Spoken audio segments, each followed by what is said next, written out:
Priča o Maši i Medi, lekcije iz šume. U samom srcu šume žive Maša, znati žena i nestašna djevojčica, i Medo, vrijedan i dobrodušan medvjed.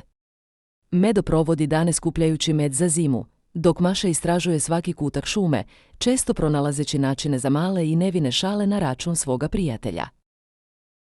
Jednog dana, Maša je primijetila kako Medo pažljivo sprema teglu meda u svoju ostavu. To joj je dalo ideju za šalu. Medo, pazi, i povikala je, eroj pčela ide prema tvojoj ostavi. Misle da je tvoj med njihov. Medo se uplašio i pohitao provjeriti što se događa. Kad je Medo shvatio da pčela nema i da je sve bila šala, nasmijao se. Čak i tada pokazao je strpljenje i razumijevanje. Njihovo prijateljstvo podsjetilo nas je na važnost povjerenja, tolerancije i zajedničkog smijeha, čak i u situacijama kada nastaju nesporazumi. Šumske priče često nose velike pouke.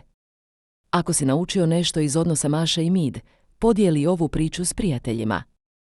Neka Mašina i Medina priča motivira i obogati vaš dan.